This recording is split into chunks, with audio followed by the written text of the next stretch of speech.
Welcome back to the channel.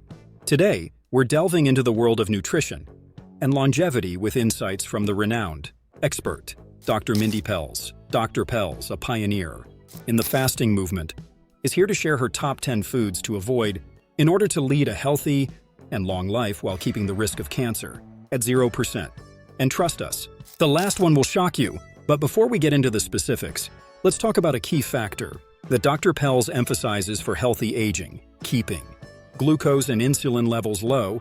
This is crucial for maintaining energy as we age, while also reducing oxidative stress, which is a major contributor to aging, inflammation, and vulnerability to diseases. So, let's dive into the specific foods Dr. Pelz recommends avoiding for a healthier, longer life. First on the list are refined flours and sugars. And it is the refined flours and sugars. If you and I were standing in the grocery store and you were like, hey, just give me the basics on how I lose weight, I would basically tell you, eat nature's foods. Things that come from the ground are going to be way better than things that came from commercial warehouse, from man. Man-made carbs are going to put on weight. Nature's carbs are going to help you lose weight. Just because we call them a carb doesn't mean that they're the same thing. So really look at the refined flours and sugars. It doesn't matter if it's gluten-free or not. It's going to have, the more we process a flour, the more we process a sugar, what we're doing is we're bringing up that glycemic index and we're keeping you over here in sugar burner a little longer. Remember, I wrote about this in Fast Like a Girl, where I want you to learn how to metabolically switch, going back and forth between sugar burner and fat burner. So if we're eating refined flours and sugars, you're really spiking your sugar burner system, taking it much longer. You have to fast a whole lot more to be able to move you over into this fat. These man-made carbohydrates can lead to weight gain and disrupt metabolic health. Dr. Pelz recommends choosing nature's carbs, foods that come straight from the ground, to promote weight loss and overall well-being. Next on her list is wheat. With wheat bread. The first is the way that wheat is being grown, at least here in America, is that it's a new hybrid of wheat, and inside that wheat is a toxin called Bt toxin. And Bt toxin is made as a way to kill an insect when it comes to the wheat strand. It wants to, so if an insect goes in and starts to munch on the wheat kernel, that insect will die. So that's what Bt toxin is supposed to do, is it becomes a way of killing. It's like a pest, it's like a natural pesticide that is built within the wheat that we're growing right now in America. Other parts of the world may not be growing this new hybrid. But here's the challenge with Bt toxin, is it also kills the microbes in our gut. So when we eat meat, we're decimating our gut health. So that would be the first reason. The second reason that I don't eat wheat is because of glyphosate. So here's the deal with glyphosate, is that wheat is heavily sprayed with glyphosate. And glyphosate also kills the microbes in our gut, and glyphosate creates a leaky gut situation, and glyphosate goes up and pushes heavy metals deeper into our brains. So it's just not a worthy exchange. Don't get me wrong, I love the taste of wheat bread, but I'm not willing to change my gut microbiome. I'm not willing to have a leaky gut situation that tanks my energy. And I'm definitely not willing to drive heavy metals deeper into my brain, affecting my hormonal production and mental clarity. It's not a worthy exchange, in my opinion.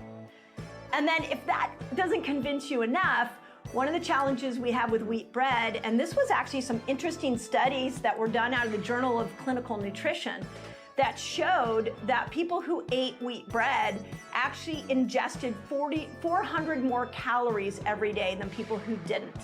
And it was really centered around gluten. So it's more than just bread, it's anything with gluten in it, because gluten can be a stimulator of appetite. So there's just not, the way I look at the wheat bread, because I know this is a tough one to get off of, but the way I look at it is when you eat it, there's gonna be 30 seconds to a minute of pleasure, of taste, but then you've got all these adverse reactions that happen that you're now gonna have to deal with. Which can pose several risks due to toxins.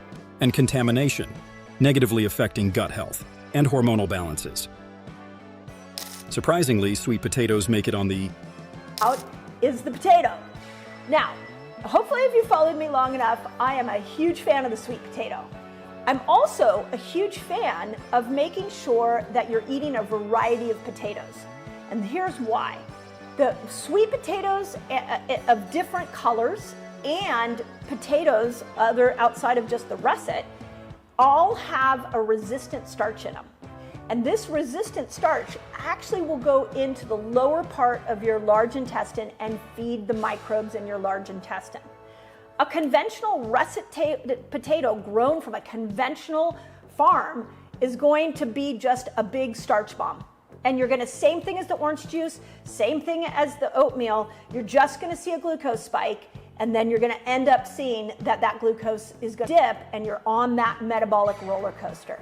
So now, if you had a russet potato from a regenerative farm, if you mixed it with a variety of potatoes, if you mixed it with a variety of sweet potatoes, that's what I do in my house. I actually will chop up all the different colored sweet potatoes, all the different colors of regular potatoes, put them together and bake them. Now we're working with a different avenue towards health. We're not depleting health, we're adding to it, and my blood sugar will stay more even that way. A conventional potato, not a lot of nutrients in it. You add margarine to it, which a lot of people are doing it, and list due to their impact on blood sugar levels. Even diet soda. I used to drink those big containers, like 4 or 5 of them a day of diet soda. And here's the challenge with diet soda. And a lot of you have asked me, like, can I have diet soda in my fasting window? And the answer is no. Because NutraSweet is an appetite stimulant. So I can also tell you when I was drinking 4 or 5, ironically, 4 or 5 of these big diet sodas every day, I also was carrying 30 pounds more than I carry now. I also ate a lot more than I ate now. Now, there were other things I was doing at that time, but I can tell you that we go to diet soda and we think, oh, it's gonna be less calories, I wanna lose weight, I wanna stay thin. But in reality, what you're doing is you're promoting appetite, and a lot of times the NutraSweet will throw off the microbiome, and your microbiome actually controls your blood sugar. And so if you don't have those good microbes to bring blood sugar down when you eat, you're gonna end up with elevated blood sugar. So don't fall prey to the NutraSweet, don't fall prey to the diet soda, get it out, especially if you're Marketed as a healthier alternative is anything but that. Dr. Pelz explains that artificial sweeteners can disrupt insulin levels and negatively affect our microbiome. It's best to avoid these beverages altogether if weight loss and metabolic health are your goals. You might be surprised to see iceberg lettuce. Iceberg lettuce. There's no nutritional value in iceberg lettuce. But here's the challenge. I see this when I go out to conferences to speak, is that when I go to a restaurant and I ask for a salad, most of the time the salad will come with iceberg lettuce. There is very little nutrients in iceberg lettuce. And if you get it from a conventional farm, it's the same thing. Or it's even worse. The ways that we are conventionally growing our fruits and vegetables are deficient in microbes, they're deficient in minerals and vitamins. And I don't know, I mean, correct me if I'm wrong if you're a farmer out there. I don't know a lot of regenerative farms that are growing iceberg lettuce. They're growing more of the mixed greens, more of the exotic lettuces, some of the new lettuces that are appearing.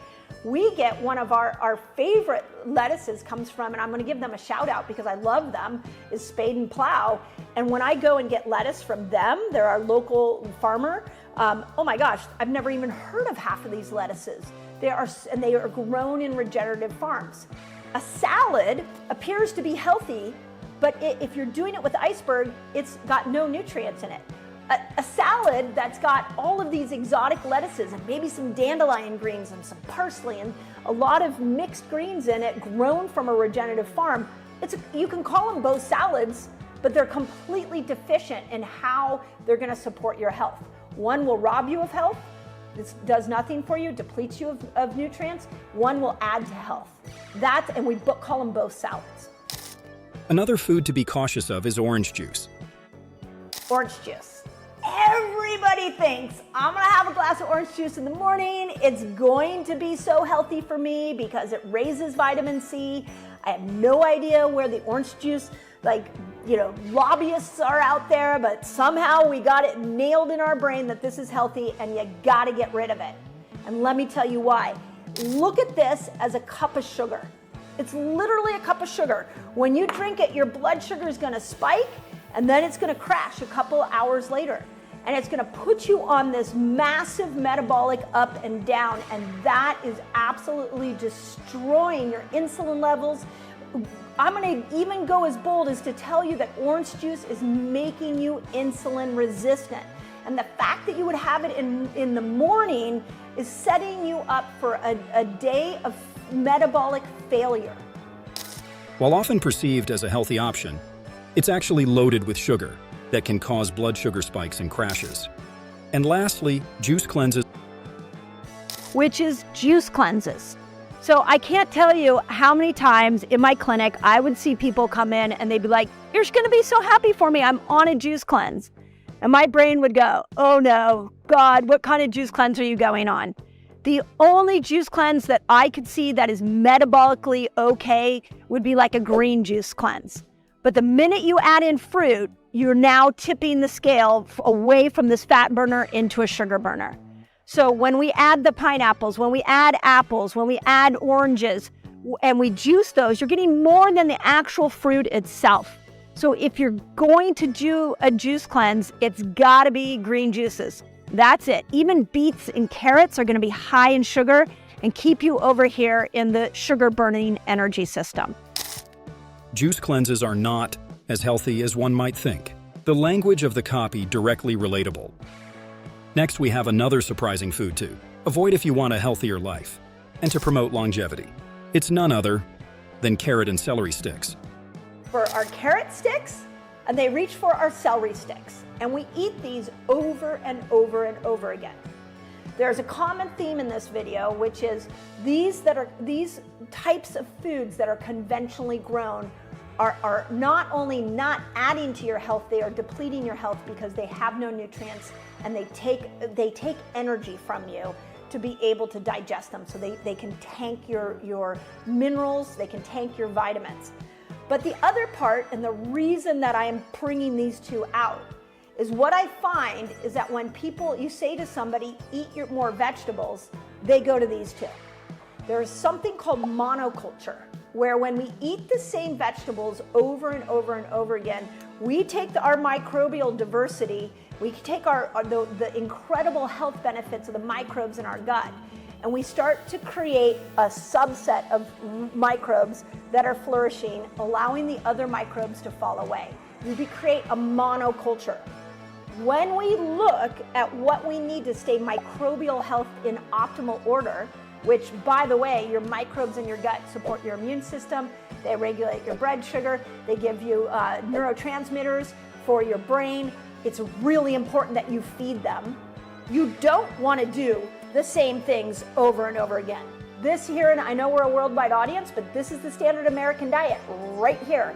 People think that they're eating these and they're healthy, and they're eating them over and over and over again. And what's happening is that they're creating a really small diversity of microbes in their gut, and they're missing out on the key microbes that help you break down estrogen, that make serotonin for you, that help support your immune system. We've got to open up your diet.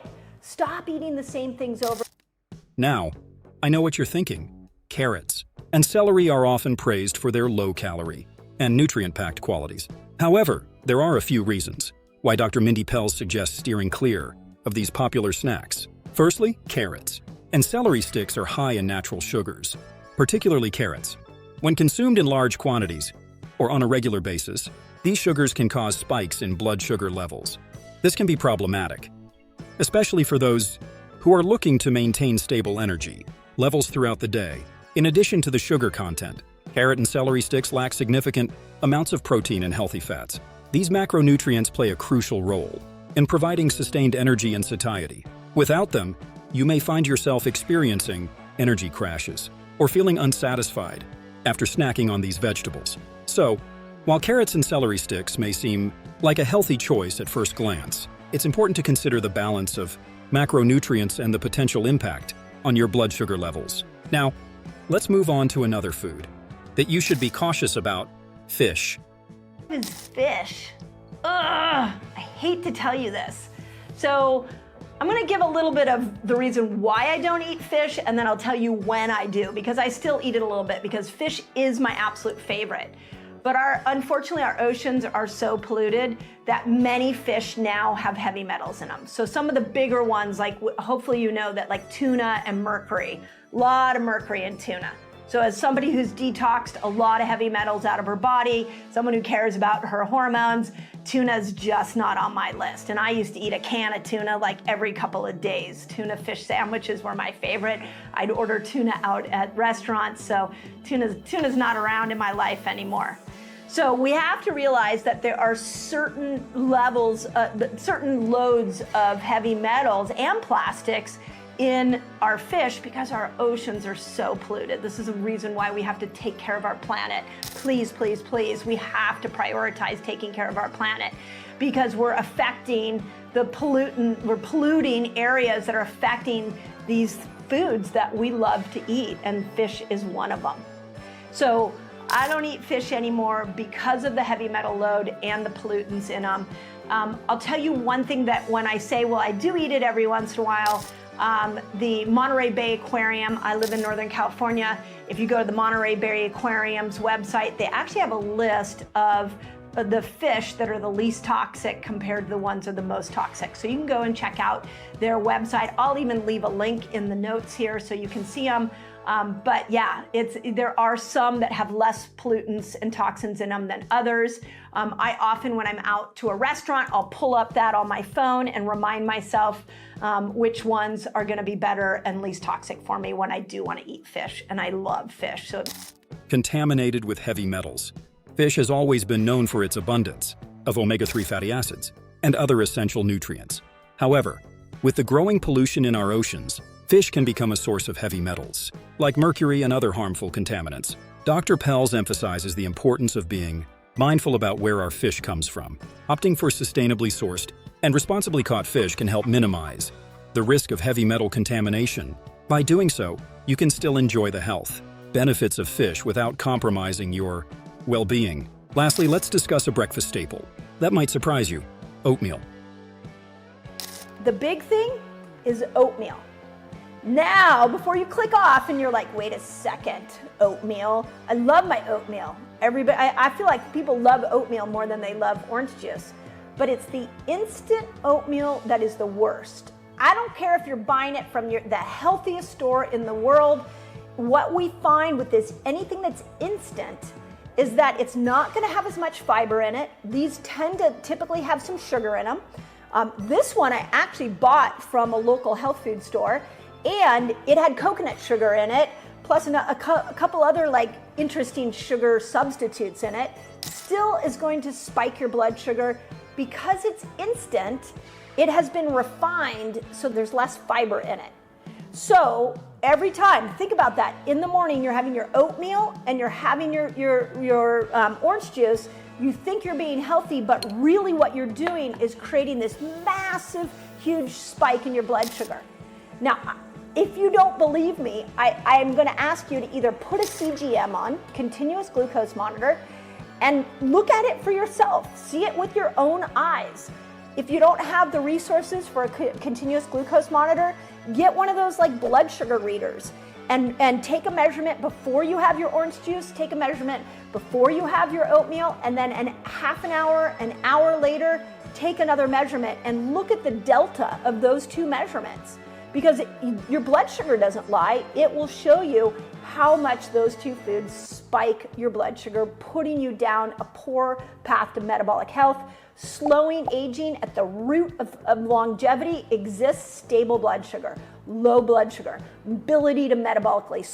This popular morning meal has long been praised for its fiber content and heart-healthy properties. However, Dr. Mindy Pelz suggests reconsidering oatmeal due to its high carbohydrate content.